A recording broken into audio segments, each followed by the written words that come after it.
నాకు ఉద్యోగం వచ్చింది ఓ హాస్పిటల్లో.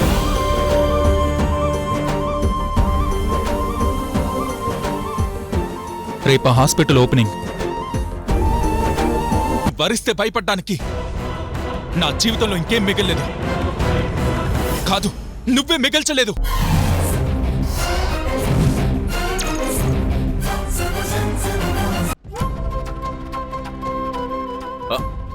బావుగారు, ఎవరు లేరంటే ఎవరిని పిలవలేదా ఏంటి? అలాంటిదేం లేదు. మీకు తెలియదేముంది బావగారు, కరోనా కదా, ఎవరిని పిలిచినా రావట్లేదు. కరెక్ట్. అందుకే మన వరకే. పదండి.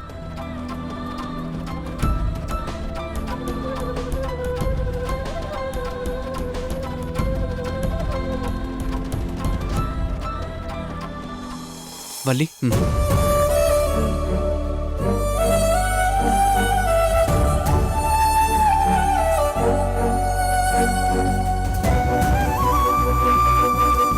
కమాన్.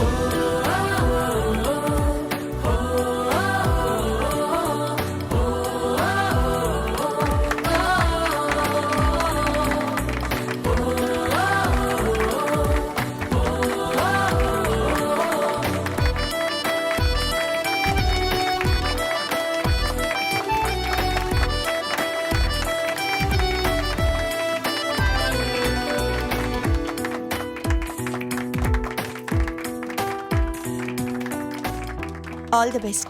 Thank you. వెల్కమ్.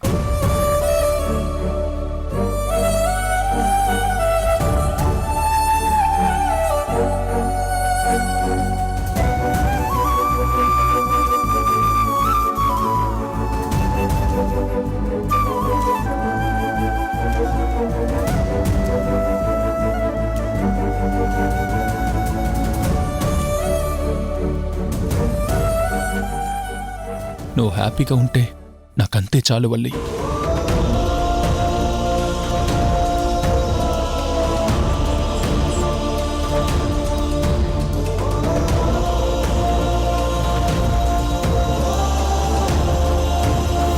హలో,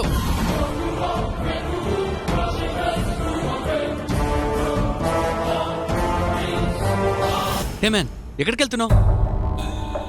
నీకోసమే వెతుకుతున్నాను ఇందాకటి నుంచి. అంటే అది ఇంటి నుంచి కాల్ వచ్చింది, సో అర్జెంటుగా ఇంటికి వెళ్ళాలి. ఇక్కడ ఇనాగ్రేషన్ చేస్తుంటే ఏంటంత అర్జెంట్? వేరే ఎవరైనా మీ ఇంటికి పంపిద్దాం కానీ నువ్వు రా లోపలికి. అది కాదు సార్. Nothing doing. అసలే టెన్షన్లో ఉన్నాను. నువ్వు నా పక్కన ఉండాల్సిందే.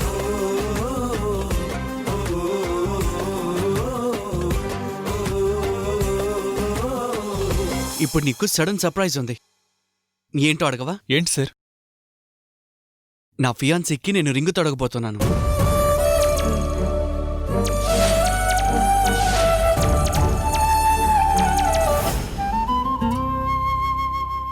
డాడీ, బయలుదేరుతాము. అయిపోతుందిలేమ్మా, వెళ్ళిపోదాం.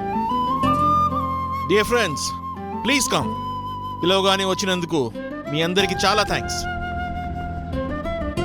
ఈ హాస్పిటల్ ప్రారంభోత్సవంతో పాటు మీ అందరికీ ఓ శుభవార్త.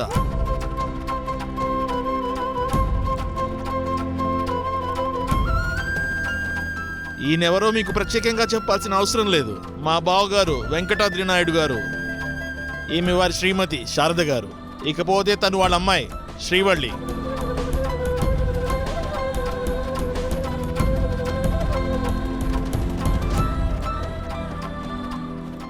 ఈ హాస్పిటల్ పేరు మీరు చూసే ఉంటారు, శ్రీవల్లి హాస్పిటల్.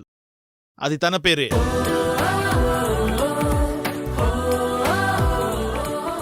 అబ్బా, పాయింట్లోకి రండి. వస్తున్నా. శ్రీవల్లియే మా ఇంటి కోడలుగా రాబోతుంది.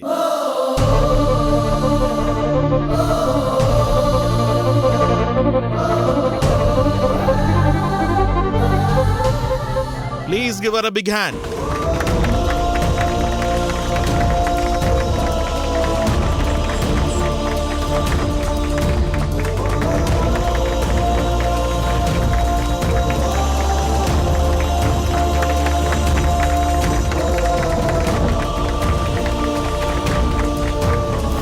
మమ్మీ, ఏంటిది? కాసేపు ఊరుకో అమ్మా. ఏంటి ఊరుకునేది? నేను వెళ్తున్నా. ఆగో.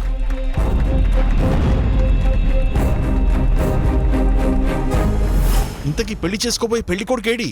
అడుగు, వచ్చేస్తున్నాడు.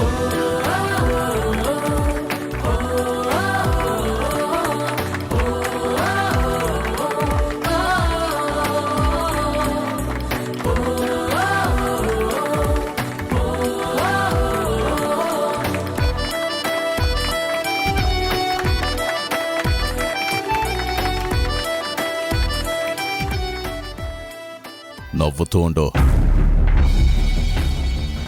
డాడీ నాకిదంతా చిరాగ్గా ఉంది. ఏంటిదంతా? పరువు తీసే పనులు చెయ్యి మాకు.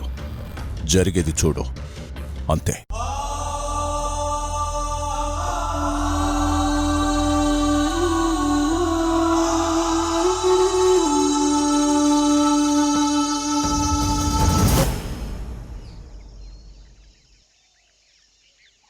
ఏంటిదంతా? నా పేరు మీద హాస్పిటల్ అన్నారు, చీఫ్ గెస్ట్ అన్నారు, రమ్మన్నారు. ఈ రింగ్ తొడగడం ఏంటి? పెళ్ళేంటి? పెళ్లి చేసుకోకుండా ఇలాగే ఉండిపోతావా? ఎన్నిసార్లు చెప్పాలి? నాకు శ్రీరామ్తో పెళ్ళయింది. భర్త అనేవాడు కనపడనప్పుడు ఇంకో పెళ్లి తప్పేం కాదే. శ్రీరామ్ని మీరు తీసుకొస్తానని చెప్పారు. అన్నాను, కనపడాలి కదా. తను కనపడేదాకా వెయిట్ చేస్తాను. నువ్వు ఆగినంత కాలం మా ఊపిరి ఆగదన్న గ్యారంటీ ఏంటి? అందుకని మాట తప్పి ఎవరికో ఇచ్చి పెళ్లి చేయి. ఎవరికో కాదో.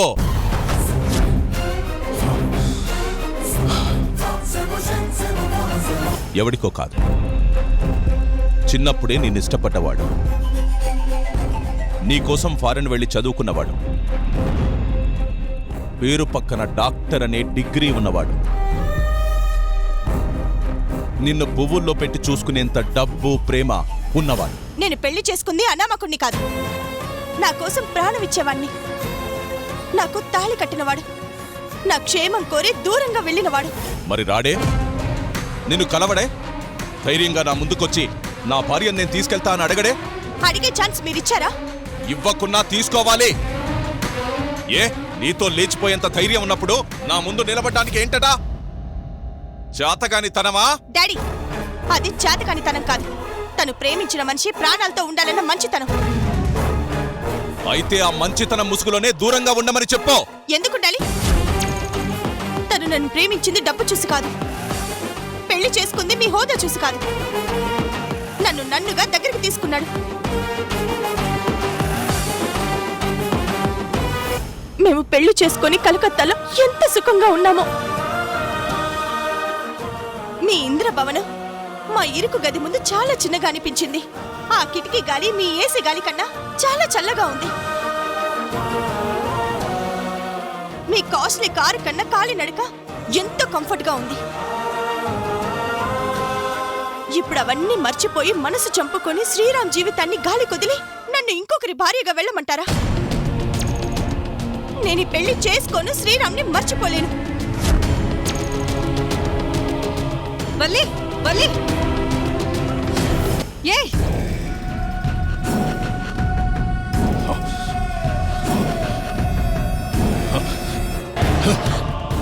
ఏమండి? ఏంటండి పని? వదలండి. వదులు, ఏమండి? నన్ను వదులు. ఏమండి? వదలండి. వదులు శారదా, ఏమండి? వదులు. ఏం చేస్తున్నారు మీరు? వదులు. ఏమండి? మీ పరువు పోతుందని చావాలనుకుంటున్నారు, కానీ నేను అవతల ప్రేమించిన మనిషి దూరం అయ్యాడు. Shut up! Shut up, I say!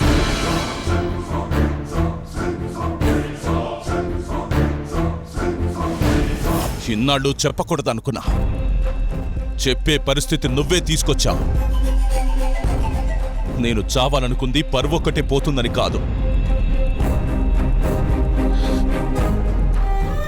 సర్వం పోయింది.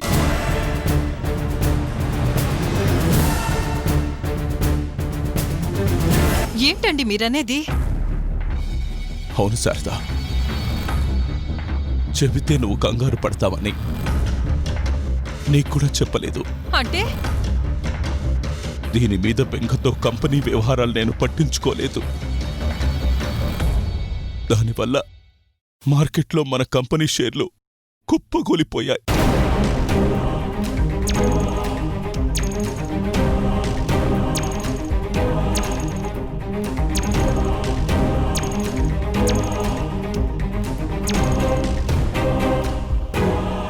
కంపెనీ క్లోజ్ చేయాల్సిన పరిస్థితి. అయ్యో, బోర్డ్ ఆఫ్ డైరెక్టర్స్ కంపెనీని వేరే వాళ్లకు హ్యాండ్ ఓవర్ చెయ్యమన్నారు. తట్టుకోలేకపోయారు. ఇంత జరుగుతుంటే ఏం చెప్పాలి, ఎవరితో నా బాధ పంచుకోవాలి? నువ్వు అమాయకురాలివి, దీనికి చెప్పిన అర్థం కాదు. ఇలాంటి పొజిషన్లో చరణ్ వాళ్ళ ఫాదర్ విష్ణుమూర్తి నన్ను ఆదుకున్నాడు.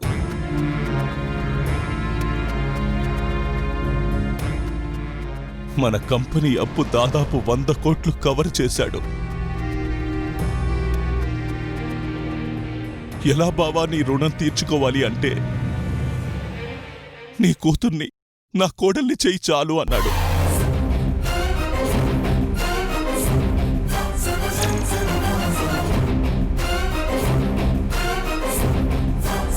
ఇంకేం చెయ్యను, మాటిచ్చాను.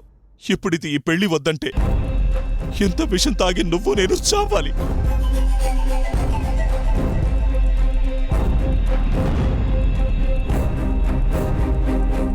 పల్లి,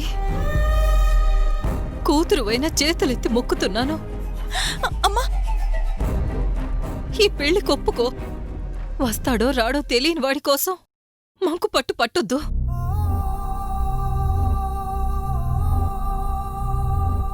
మమ్మల్ని బజార్ను పడేయొద్దు. చెప్పవే, చెప్పు.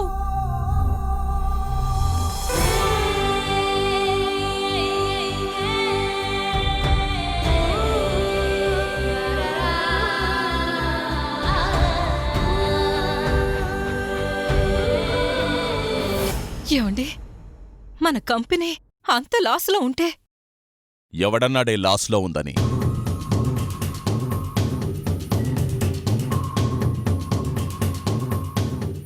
మరి మీరిందాక చెప్పింది? నా కూతురు నా మాట వినేలా చెయ్యడానికి ఆడిన డ్రామా ఇది.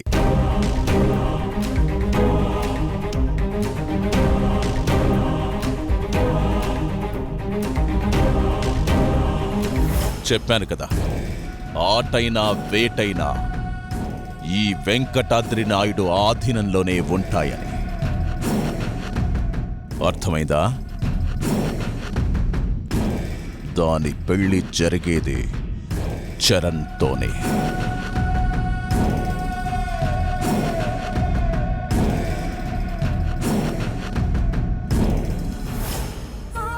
ఏంట్రా మాట్లాడాలని వచ్చావు? ఏం చెప్పవేంటి? నేను వల్లిని చూశాన్రా.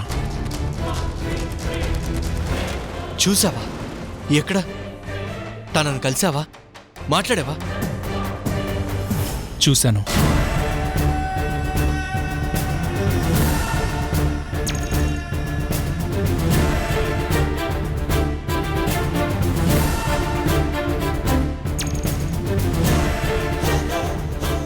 శ్రీవల్లియే మా ఇంటి కోడలుగా రాబోతుంది.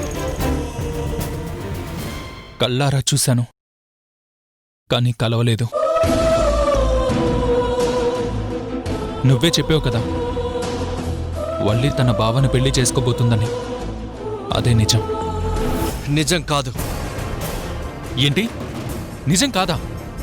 ఆ, అదే నిజమే కదా అంటున్నాను. అవును, అదే నిజమని కళ్ళారా చూశాను. నువ్వు తన పెళ్లి తన బావతో జరగబోతుందని చెప్పినప్పుడు చాలా బాధపడ్డాను. ఆ రాత్రంతా ఏడ్చాను. రఫీ, నీకొకటి చెప్పనా? చెప్పరా. శ్రీవల్లి కలవగానే నేను పెంచుకున్న పాపను తనకు గిఫ్ట్గా ఇవ్వాలనుకున్నాను. తనతో కలిసి లైఫ్ లాంగ్ హ్యాపీగా ఉందాం అనుకున్నాను. అనుకున్నవన్నీ జరిగితే అది లైఫ్ ఎలా అవుతుందిరా?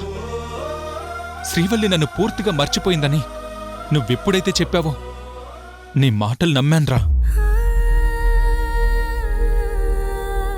అరే, నీకన్నా వెల్ విషర్ నాకెవరున్నారా?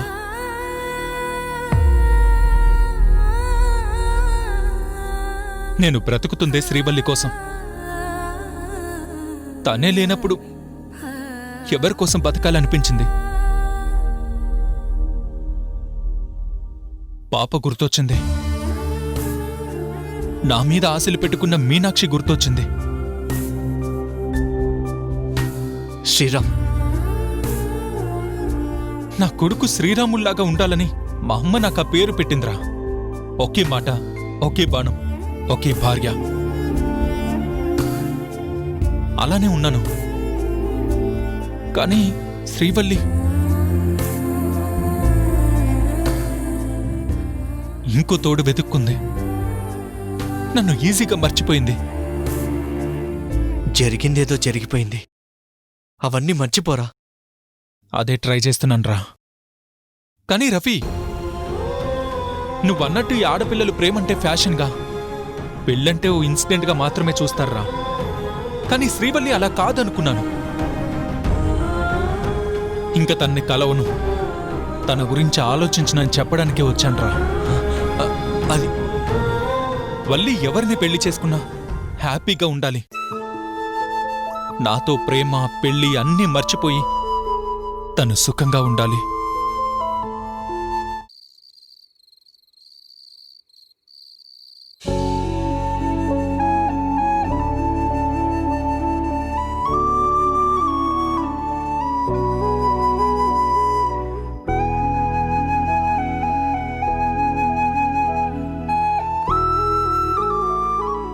శ్రీరామ్తో లవ్వు, మ్యారేజు అదంతా ఎమోషన్లో చేసింది. నాకిప్పుడు అవన్నీ గుర్తులేవు, ఎప్పుడో మర్చిపోయాను. శ్రీరామును కూడా మర్చిపోమని చెప్పు అంది.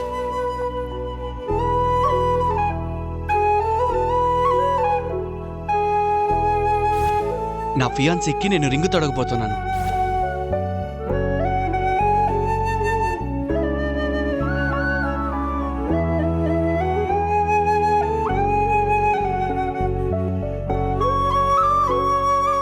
బుజ్జి, నా జీవితంలో ఉన్న ఒక్క ఆశ పోయింది. నా శ్రీవల్లి ఎంత మారిపోయిందో చూసావా?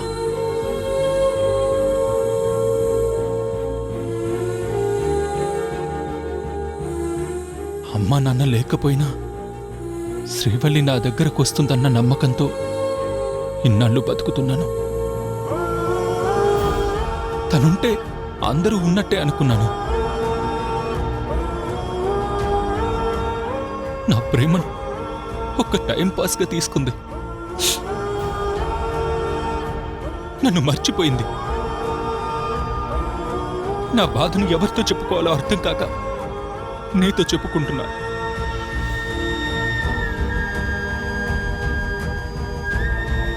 తనొస్తే నిన్ను గిఫ్ట్గా ఇవ్వాలనుకున్నా. కానీ నేనే అవసరం లేనప్పుడు నిన్నెందుకు పట్టించుకుంటుంది? ఎంత ప్రశాంతంగా నిద్రపోతున్నావు. మళ్ళీ పసితనంలోకి మారిపోతే బావుండు అనిపిస్తుంది.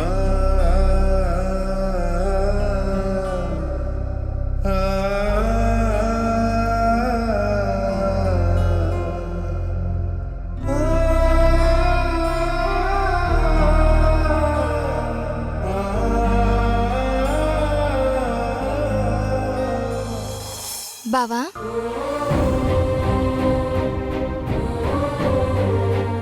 దేనికలా బాధపడుతున్నావు?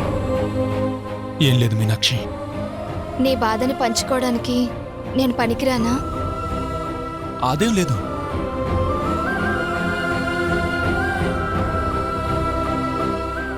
అర్థం చేసుకోలేని ఈ పసిపాపతో అన్నీ పంచుకుంటున్నావు. చెప్పొద్దు బావా. కానీ ఒక్కటి మాత్రం చెప్తా, నీకు నేనున్నాను. ఈ పాప గురించే నీ బాధ అయితే పాపని నా బిడ్డలా చూసుకుంటా. అమ్మ గుర్తొచ్చి నువ్వు బాధపడుతుంటే నేను నీకు అమ్మలా ఉంటా.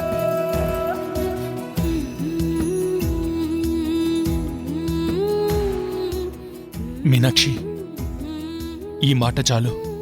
నాలోని దుఃఖాన్ని సగం తీసేశావు. నీలో కాబోయే సగాన్ని నేను. పాప గురించి, పాప భవిష్యత్తు గురించి ఇంకేమీ ఆలోచించొద్దు. రేపెప్పుడైనా శ్రీవల్లి తన బావను కాదని మనసు మార్చుకుని వచ్చిందనుకో,